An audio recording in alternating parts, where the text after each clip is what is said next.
I just want to welcome this evening to Startup Central Victoria a group of people that have experienced the aftermath of a natural disaster, and specifically Mallacoota 6 years ago. And they took charge of their recovery process. We have Phil Piper, the current chair president of the Mallacoota and District Recovery Association, better known as MADRA. We also have David Appleton, who was the inaugural president. So we've got some wonderful reflections there. And of course, we've got the wonderful Maggie Langdon, who was employed by the East Gippsland Shire. And I think Madra was so lucky, from what I've heard, to get her to work with them for 4.5 years to provide administrative support. So we've got some very different perspectives in the room. And of course, this is 6 years on since the 2020 Black Summer bushfires. So David, I'm going to start with you since you were the inaugural chair, and I believe that you are a local GP in Mallacoota. Those that would like to Google you might also suspect that you were the very first Australian to win a world champion rodeo. You could take the credit for that, but you definitely come up as a GP in Mallacoota as well, retired, so you told me. That's right. Yeah. So, tell me, thinking back on your experience, maybe talk us about how you formed this association and why it wasn't an existing association. It's obviously named Recovery Association, so I get the sense it was formed for that moment. Is that correct? Yes, that's right. So after the fires, we lost 136 odd homes out of probably 600 in the district. So it was massive for us. We were closed in for weeks on end. We had Navy come to evacuate many of the residents, but also the tourists who were locked in here because of the fires. We saw that there was a great risk of other people leading our recovery and leaving the community behind. And so it was really on the basis of that that we thought and sought to set up a community-led recovery that would then direct the three different governmental levels to achieve our goals, as opposed to us being the recipient of whatever goodwill or whatever plans that they had. So the aim, and it worked out amazingly well. So we had an election. We had representation from many of the various different groups, including business. We had we had lots of groups who had different views represented. We had representative from the far-flung Genoa. So we felt that in retrospect, we're very fortunate in that election to have received a wide variety of interest groups. And on the basis of that, we then led,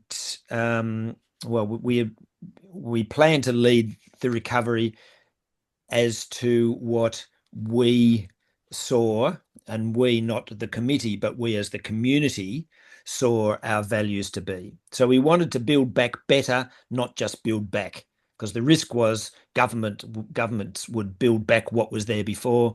We saw that this was a brilliant chance to improve, and to a large extent that's happened.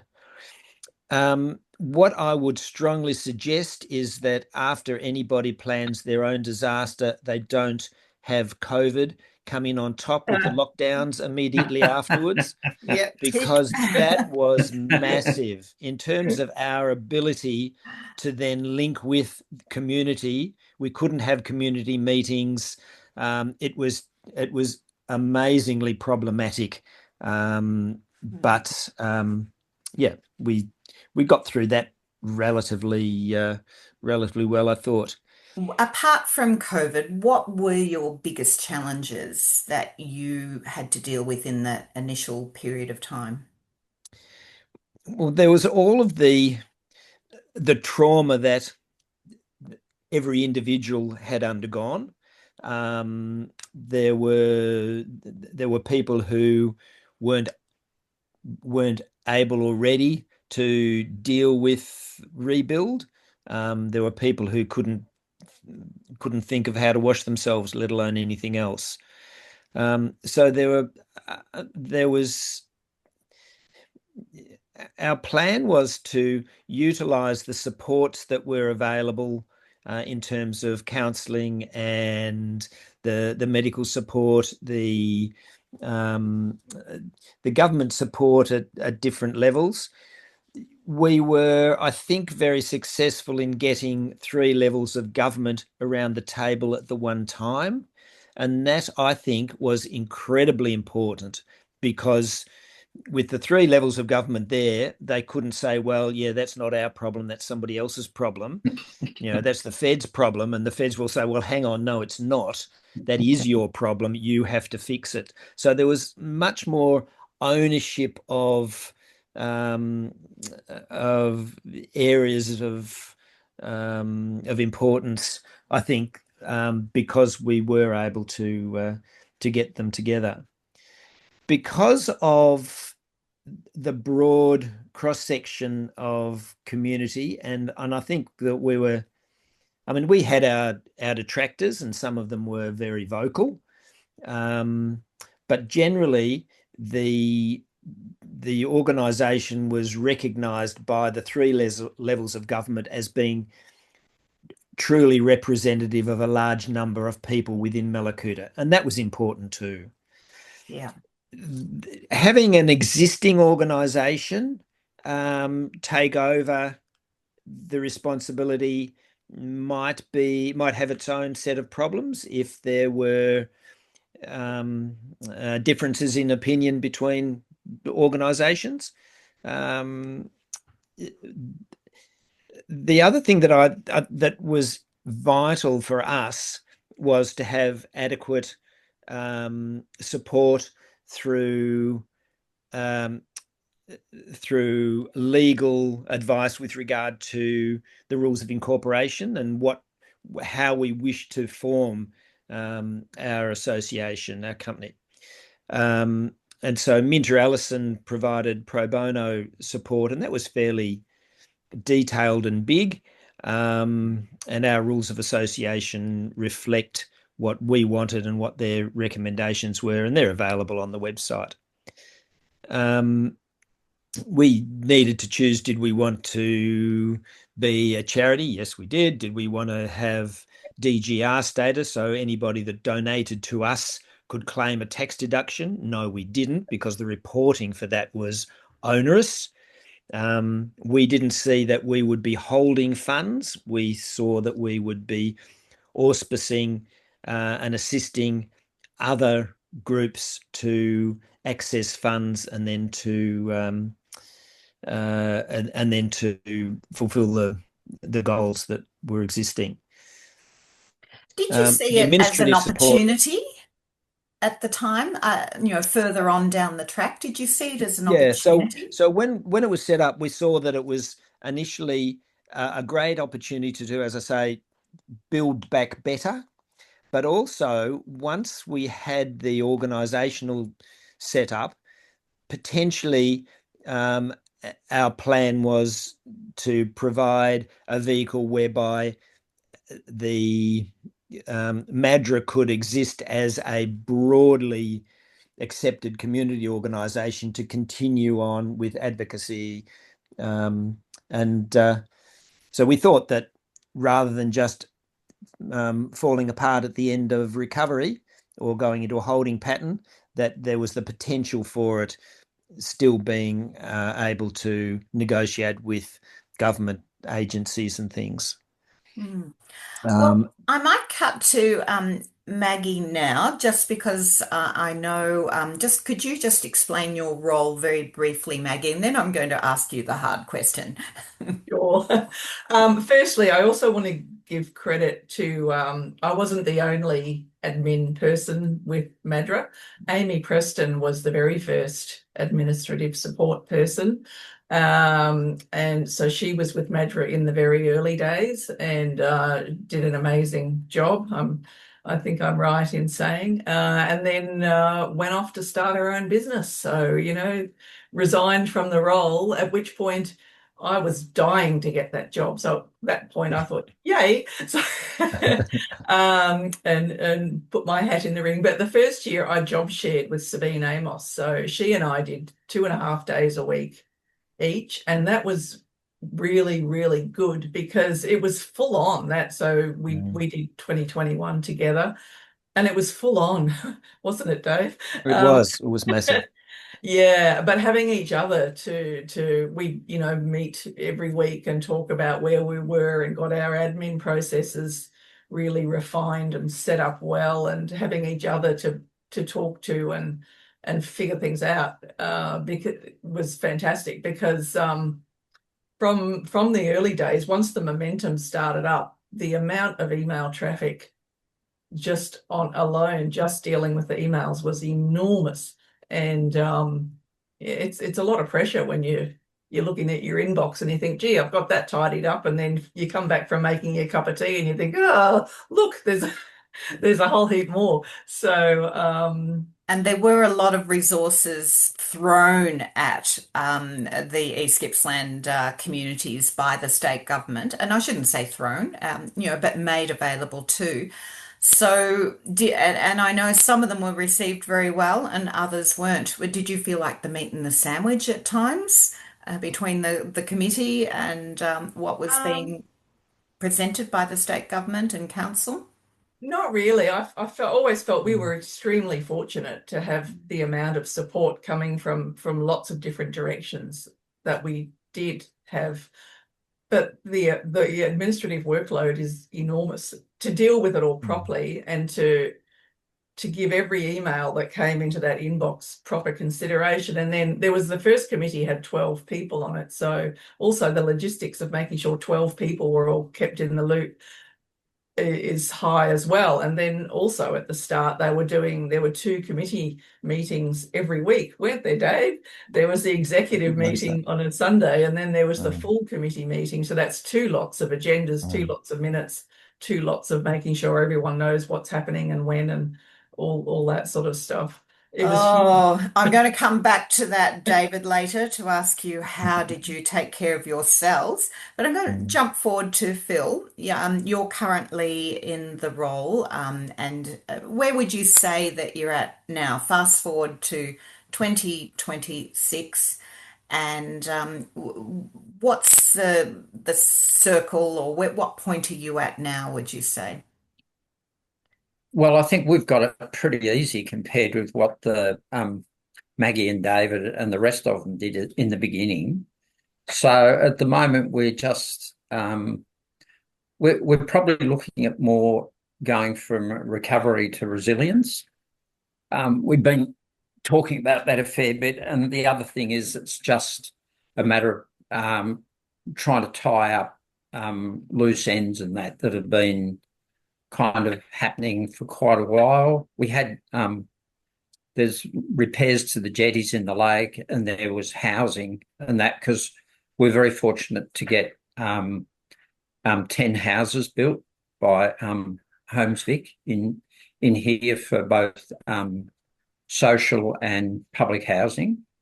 And we've had a few ups and downs with that, but I think that nearly all of them are occupied now after there was a few little hiccups and everything.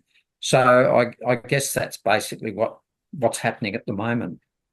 Was that a So, strategy, that social housing that came out of MADRA? well, it was right. I think it was fairly early days when it was decided because of the number of houses that were lost here. Yes. And we were lucky to get funding from Homes Vic and yeah, get them built. So, and that's, I think the last lot they'd finished probably about 12 months ago. Mm. So yeah, It was a little complicated, wasn't it, Phil? Because some are yeah, social housing and some are affordable housing, and they run exactly. quite differently and they have quite different criteria. And it was a little, I'm not sure, it wasn't really well communicated as to what you needed to, who was eligible and what you needed to do to get one of these Yeah, houses. And yeah, so it was. Madra spent a lot of time trying to sort out what was what and let people know what to do. Yeah, So it was very confusing because I think originally it was for the different housing, and there was nothing to say so many for social and so many for what's the other one? Public affordable housing, which affordable means, housing. yeah, you And rent, anyway, you pay higher rent the for them. powers that be decided, oh, we're going to have so many in one and so many in the other, and it turned out that there was quite a few empty ones for quite a long time. So in the Mm. end, we kind of hassled them, and they actually changed it. So which was very good because now they're nearly. Oh, did So they? Is it more social housing now? yeah, I think so. Yeah, Oh, yeah. good. So Yeah. Okay. And the yeah, importance of having a local voice, hey? Yeah. it is. Yes, Yeah. yeah, Yeah. and I think that was the whole thing about MADRA. It was the whole, as David was saying, the whole reason it was formed is so that the people of the town can ask for what they want rather than different government departments saying this is what you need. I think that was one of the really big things about MADRA. The other thing too was I think that made it very successful is that nearly everybody in the town was actually a member. So that actually gives everybody everybody kind of feels involved, and it was and I think that was another really strong sort of point of MADRA, just including everybody, and especially with the elections, they were done through the electoral committee. They were all done properly, so everybody in the town could have a say. And I kind of think they're the reasons that it's been so successful. Mm. And the community consultation, which when you've got nearly 800 members, that was a huge job too, wasn't it? Yeah, All those surveys and the recovery plan itself is a yeah. masterpiece that the Oh, first it's committee huge. Yeah, put together, and then to have the community having the ability to put their feedback into it and to look at every chapter and then to vote on priorities, and it was huge, the amount of work in getting all those surveys out and done and returned and uploaded, all that sort of stuff. But I think it was really worthwhile because as Phil was saying, people did feel like they were involved. It wasn't just a group of people going and doing what they thought. It was the community really did have a say in what was happening. And but having so many members, I mean, it looks fantastic on all the letters of support to say that MADRA represents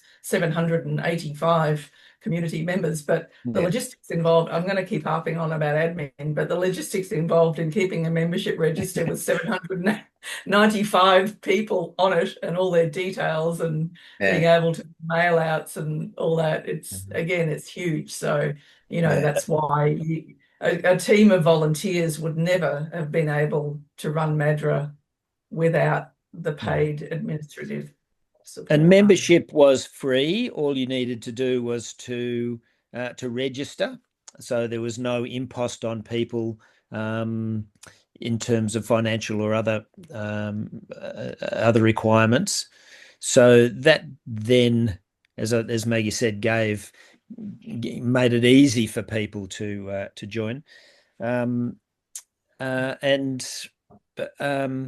yeah, I can only agree that the admin would be massive and would be not, well, to the degree that we needed administrative support, we would have been able to achieve far, far, far less if we didn't have an admin position.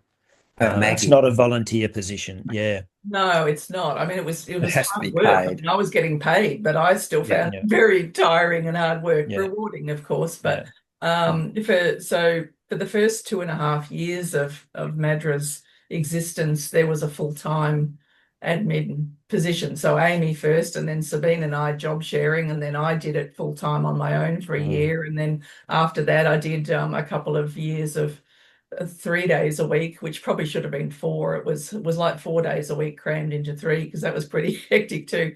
But I mean, that was a lot of funding that went into paying for that administrative support. But I do think it was worthwhile, and I'm not trying to, you know, blow my own trumpet here or whatever.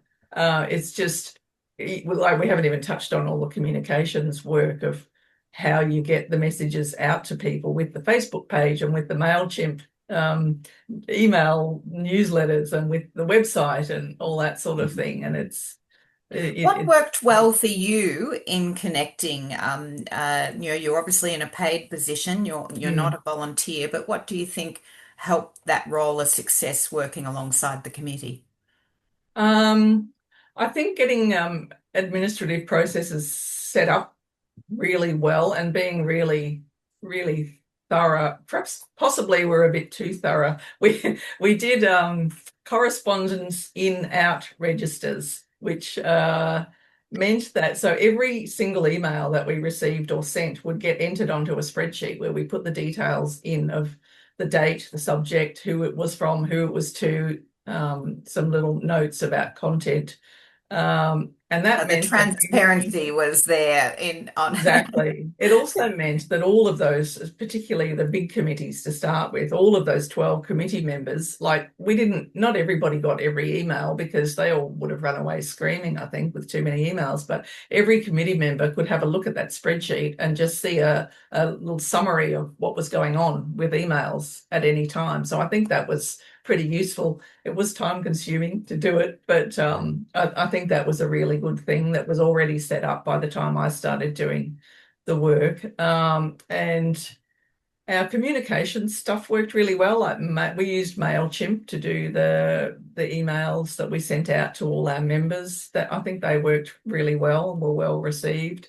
Our website took a while to get that up and running, but that's really useful too. I sent you the link the other day, and I do think we always had it in mind that even the future of MADRA has always been a little bit unknown because you've got it's depending on people putting their hands up to say, yes, I'll volunteer for the committee. But we thought, well, even if the website can live on, because that's got all of the information about MADRA and all of the resources that MADRA put together, like the recovery plan and all the voting reports and everything is on pretty much on the website.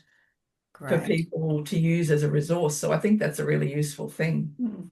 So David, just circling back to the volunteers that form MADRA were taking on this community leadership role in the early days and dealing with your own trauma and your friends and people around you. You know, what did you have to do to ensure your welfare and well-being? How did you protect yourselves? It was hard. I think in some respects it was harder for support people and partners than it was for those who were just thrown right into the committee, because the committee just took over life for a year or so, in my case, again, because of COVID, that was a whole extra level of concern and complexity. It was another natural disaster almost to deal with, wasn't it? Yeah, that's right. It added to everyone's trauma too, because nobody knew what the future was going to hold, you know. So just that on top of what everyone had already dealt with was double whammy. Yeah, it was. Yeah. The committee itself was, to a large extent, very self-supporting, and I think that without that, it would have been far, far more difficult, especially the executive element. We were looking after each other really well, I think. There are other people who had other priorities, which was quite appropriate, higher than MADRA. and they were looking after themselves or their businesses or their own interests. But the core group, I think, helped to keep the level of sanity that I have. Maggie, do you feel that was Yeah, I'm that was smiling a bit important? because it was such fun, to be a Yeah. part of that group and that team. And there are, a lot of laughter and a lot of jokes and maybe a little bit of alcohol at some of those Sunday meetings. I can't quite recall. In that I mean, case, it was too much alcohol if you can't recall. But yeah, maybe. No, but there was Hmm. it was a really good team to be a part of. And yes, I was the one getting paid and you guys weren't, but yeah, I remain guilty about that because you and particularly you and Jenny Lloyd, your deputy chair, I mean, it was a full-time job and more for mm, both of you, wasn't it?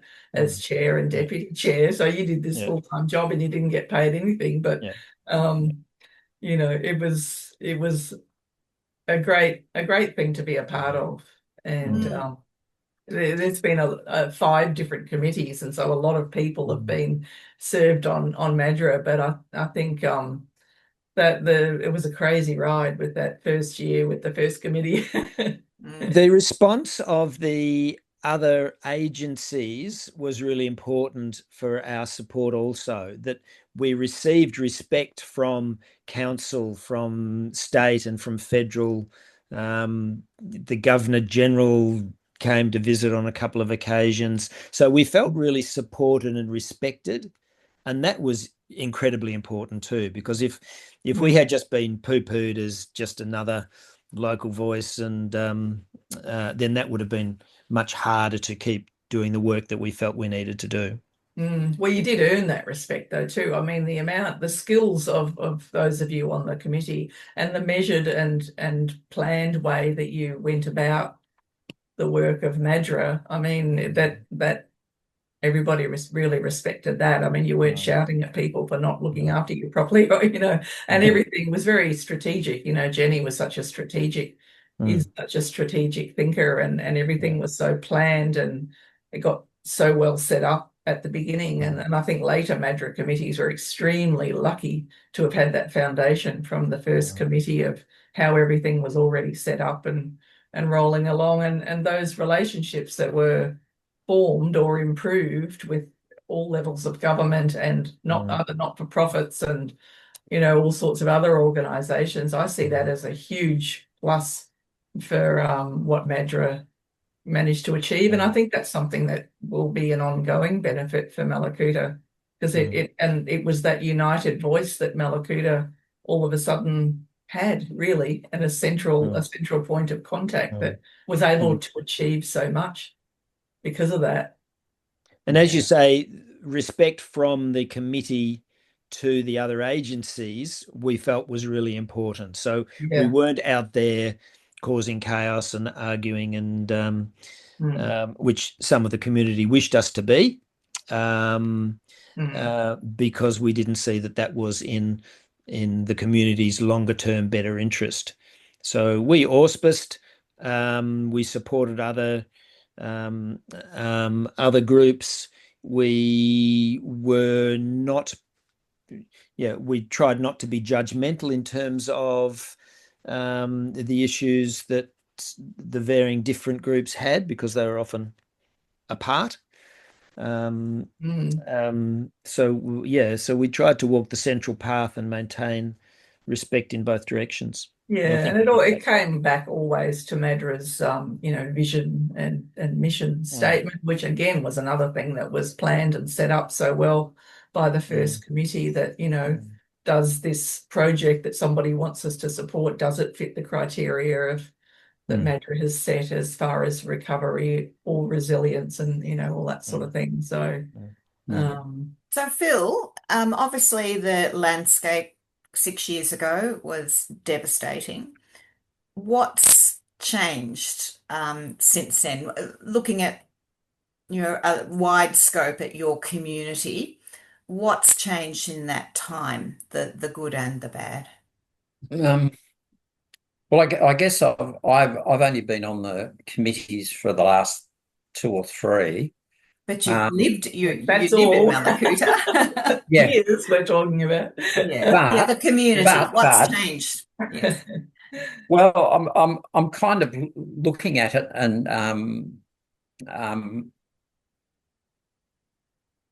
sort of in the overall, I think what MADRA did for the whole town, it actually brought the town together, because it was there are a few issues in the past that kind of divided the town a bit, but whatever happened with after the fires and the forming of MADRA, it brought the town back together, and also a lot of the public, especially 3 major public buildings, had fairly extensive renovations.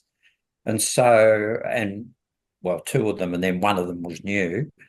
But we've kind of, the town's actually really benefited from it, because we've got these incredible facilities in the town now that we didn't have in the past. And I kind of think I mean, it was a terrible thing that happened, but I kind of think that there's a lot of positive that came out of it and continues to come out of it now. What about the Yeah. business community? I know you're a small town, but the businesses, did they go away? Did they restart? Did you have new ones come in? Oh, Got to probably thinking now. most Yeah. businesses stayed fairly much the same, due to the fact that we are a very isolated community. So the businesses that were here were kind of fairly important to the town. So most of them continued. There has been a few changes, but I don't really think that there are all that many changes. I mean, I don't know. What about you, Well, I'll mention David and Maggie? the cooperative, the Abalone cooperative, because that's a major employer for the town, Yeah. and their facility was really badly damaged by the fires. So MADRA was a support to them, as in not providing funding or anything, but helping them with letters of support to apply for the funding that they needed to be able to rebuild and so on. And that's been really successful. So I think MADRA played an important role in that. Another really good thing that came out of the fires is an organisation called the Wilderness Collective, which is now doing a lot. It's sort of evolved over time. I think it started off as being like a support for digital nomads, for providing a space for digital nomads to be able to work, and internet and facilities and all that sort of thing, thinking that you can't just, Mallacoota learnt that you can't just rely on tourism, because then when you've had massive fires and you've got COVID as well and everything's locked down for a long time, you've got to start thinking about what else can we rely on, rather than the summer, just the summer tourism. So the digital nomads thing was an idea that the Wilderness Collective took on, but now they've become so much more. They really do a lot to support small local businesses and micro businesses and students, and they're always thinking about what else they can do to support Mallacoota. And they've got a community-owned building now in the main street that they were able to get the fundraising happening to buy the actual building. So they're going in leaps and bounds. And that's Great initiative. direct So result open of to the new fire. ideas. Yeah. Very Yeah, much so so. I don't even know all the many, many things that they're doing, but there's a lot of it. So After the fires, it was evident that power supply was a problem, that internet access was a problem. And both of those issues have been improved dramatically with the provision of a community battery, big battery, that has come in since the fires, and the internet access now through the community hall is a standalone. Is it satellite or NBN? I think it's satellite. Yeah. I think Satellite. yeah. Yeah, So it's all satellite. come the next problem, then there are facilities to there are big generators that will run power. There will be the internet connectivity, which didn't exist, which was really problematic for a while. So there have been big changes there as well. Plus the new tower out at Gypsy Point, because yes, they didn't I've have actually got reception. Yeah, there were big black spots out there around Gypsy Point. But MADRA, another big important thing that MADRA did was lobby for better connectivity out there. So a whole new tower's been built, and now it's amazing. Apparently they can actually use their mobile phones. So there you go. Cool. That's right. Yeah. So you had over around 100 properties affected by the fire. How did the people that were burnt out, did they return? How did they feel? Or have you had newcomers? How have you supported that process? So Phil, go. I was just saying, interestingly, out of all those houses that were lost, only probably about a third have been rebuilt, which is interesting. So I guess a very slow process, hasn't it? And it's a slow progress, but I'm wondering if what's happened to a lot of those people that that lost their place and they haven't rebuilt. Because then the other thing too that threw a spanner in the works was because there were so many other disasters at the time that there was a real shortage of tradespeople to actually do building. So it's dragged on and on and on. And of course, the longer something takes, the more time that goes by and the more expensive things are. So a lot of people with being COVID and the war in Ukraine and various other things pushing up prices. Some people got stuck in a loop, didn't they, of realizing they couldn't afford what they just planned and had approved, and then having to redo their plans, and then having to redo the approval process. And exactly. And it takes and for a lot of people, the requirements then to rebuild were far in excess of what was there originally. Because of the fire ratings, and that was far more expensive. And there were the people who thought, can I go through this again in the future? So there were some, and maybe more older folk, I think, who left town. But one of the benefits of the lack of tradies is that it has attracted a lot more tradies to come back, and they're often family members. And so our kinder has now got, I think, 13 or 15 midgets in it. And the school's going ahead in leaps and bounds. Younger families are supporting each other. There's more people now to join the CFA and the SES. So that influx, I think, rather than decreasing as I think it probably was prior to the fires, having young people move back into town and establishing families has been really positive for the town. I think it has revitalised us. Yeah, definitely.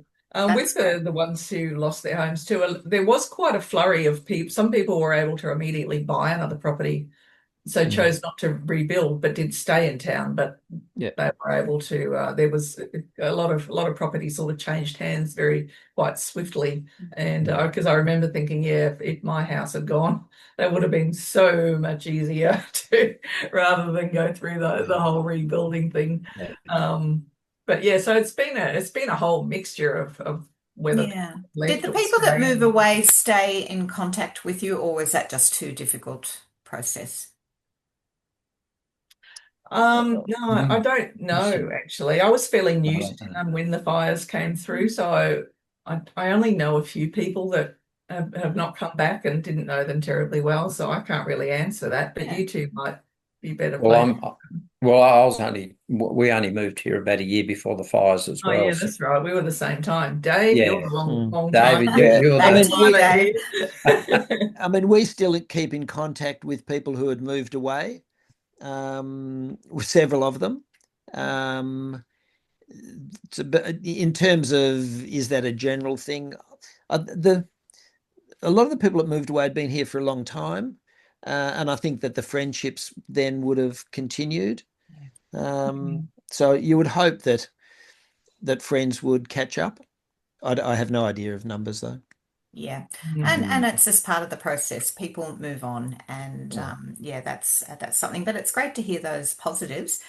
It's been a lovely chat, but what advice would you give to a community in similar circumstances just after a natural disaster? You know, what things do you really think are important to so we'll start with you, David, given you were there right from the beginning. I think that it would be really important to form a broad community representative organisation. So not necessarily being taken over by one of the pre-existing organisations, depending on what their goals were and their levels of support were. So to be a separate rebuilding group, then was really valuable for us. Certainly having adequate administrative support was vital. Creating and maintaining good relationships between organisations, governments, and other support agencies was really important. Okay. Yeah. We'll go to Phil. What advice would you give? Well, I totally agree with David. I think a lot of other organisations formed after the fires in this area, and they were it was just a follow on from another organisation. But I think the power of with MADRA, because I think in this way MADRA is unique. I don't think there's any others that have done what we've done, and I think the whole thing of including the whole community, and because it's a separate entity, there are no people. There are no sort of other agendas apart from recovery. I don't know about other communities, but we seem to have done a lot better than a lot of other communities, and we've done something a bit different. Mm. And I think that's the whole crux of the matter. It worked for you. It And did. Maggie, what advice would you give, particularly about someone thinking of applying for a support role in a community affected by disaster? I'd say do it firstly. It's a really rewarding thing. Like I've loved Mallacoota my whole life, and having moved here, I didn't quite factor in that I'd finally move here and then this, massive fire would go through so soon after it. But I just feel so privileged that I've been able to play some part in the recovery of this town and yes, it was a job, and yes, I got paid, but I was much more personally invested than that. And I feel really satisfied that I've been a part of it. And it was fun, and a lot got done. It was terrible circumstances, but you really do see the best in people, don't you, after a big disaster like that. I mean, the stories of people that stepped up to help other people, both when the fires were happening and ever since then, it's been really heartening. It really does sort of help you to think really well of people. So yeah, it's work-wise, it's a great thing to be a part of, and really rewarding and satisfying, especially if you're lucky enough to work with all the great people that I have worked with as committee members, because they've all been fantastic. And I think hopefully it's still the case, Phil, that there's never been a big argument at a committee meeting ever. No, never. Like there've been differences of opinion, but yeah, it's always been a really good place for discussion, hasn't it? With it has. no egos taking over or anything like that. Yeah. Everything got Yeah, sorted that's true. really well. Yeah. So yeah, apply for the job. That's my first point. But to the committee members themselves, the volunteers, I would say be realistic about your capabilities. It's going to be an enormous amount of work, and you don't want to burn out, too soon, because it really is a marathon, this sort of thing. So be realistic about what you might be able to do, know your limits. The first MADRA committee was really good at talking about mission creep and setting what they wanted to do and how to do it, because you can take, it's unlimited what the amount of things that you might be thinking that you could do, but you've got to do things that are achievable, I think. So, and be realistic about that. And the having administrative support and communication support's really essential, because I volunteer on other organisations and especially when you've got other things or kids or other commitments, families, it's too much sometimes. So you've got to have that support, and you've got to know what you can achieve and how you're going to do it. So all that planning that MADRA did right at the start was really worthwhile. So spend the time planning first is another thing that I'd suggest. And we would hope that the resources that are on our website could be of use to other organisations, so that you don't have to start from scratch every time. Yeah, the recovery plan is amazing, and that was so important in being able to, for many local groups, to be able to get the grant applications in, to get the funding that they needed to rebuild the facilities for the Pony Club and for the Gun Club and for the Abalone Co-op, and the recovery plan that MADRA One put together is incredible, and that's on the website. But if you're going to read it, make a cup of tea, sit down. It's not a light read, not a short read, rather. But it worked, so that's really it works great. very well. And yes, if people can learn from your process and adapt and take it out. If it's not on paper, it's not going to generate funding. We know that, so that's a wonderful way to support the wider community. You'll also find on the website, I was talking about the MailChimp email newsletters that we sent out to all our members over all those years. One of the last jobs I did for MADRA was to get all the content and put it all together in one document. So that's another quite long read. But, right from MADRA's very first email saying, we're up and running and we've got this is the committee, and, right through to the middle of last year, which was when my role wound up, it's all there in all these emails, and this is what we're doing, and this is our new committee after the 2023 AGM or whatever. So there's a heap of information there that we hope might be useful. Yeah. And you did a brilliant job, Maggie, I must say. Well, I think you all did a brilliant job. Well done to all the current and past. I've paid them a lot, to say all these things. Yeah, right. We were paid what we were worth. Yes, we were. It's been lovely talking to you. Thank you so much for sharing your time this evening. It was just so much appreciated.